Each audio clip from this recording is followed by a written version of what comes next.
Shalom jemaat yang terkasih dalam Tuhan. Renungan hari ini terambil dari 1 Yohanes 3 ayat 11-18.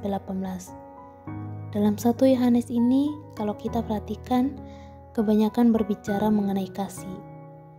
Dan pada bagian ini diingatkan lagi untuk saling mengasihi. Perintah untuk saling mengasihi adalah sebuah perintah yang bukan baru lagi.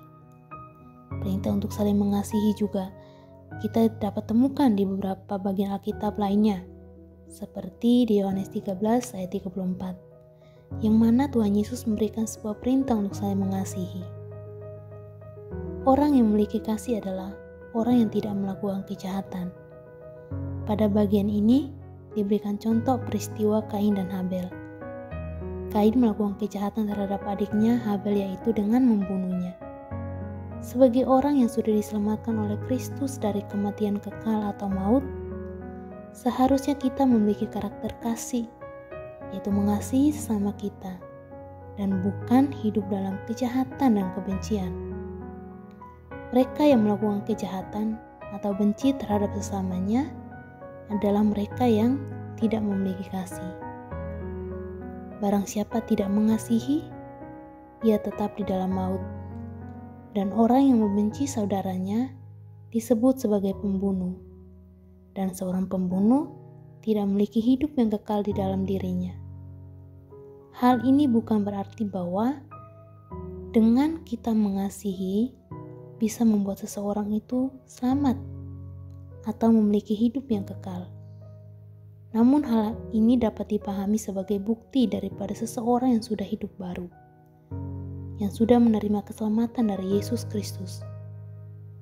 Orang yang sudah hidup dalam Kristus, tentunya dia juga meneladani apa yang sudah diteladankan oleh Yesus Kristus, yaitu hidup mengasihi, bukan berbuat jahat terhadap sesamanya. Jikalau seseorang sudah hidup di dalam Kristus, maka ia menyadari bahwa ia harus hidup sesuai dengan perintah Tuhan, sesuai dengan apa yang sudah diteladankan oleh Tuhan. Orang yang sudah diselamatkan wajib untuk mengasihi, karena Kristus sendiri telah mengorbankan nyawanya demi menggantikan hukuman kita, karena Dia mengasihi kita. Tuhan Yesus sudah memberikan teladan dalam hal mengasihi, maka kita juga harus mengasihi sesama kita.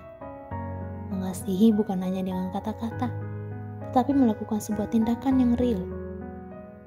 Mengasihi sama kita adalah bukan hanya tidak melakukan kejahatan terhadapnya atau tidak membencinya, tetapi mengasihi sesama juga adalah di mana kita memberikan semangat serta mendoakan sama kita ketika mereka sedang bergumul, dan juga kita hidup berbagi dengan mereka, memberikan bantuan atau pertolongan ketika kita melihat orang lain kekurangan. Kiranya Tuhan Yesus menolong kita dalam melakukan perintah-Nya. Tuhan Yesus memberkati.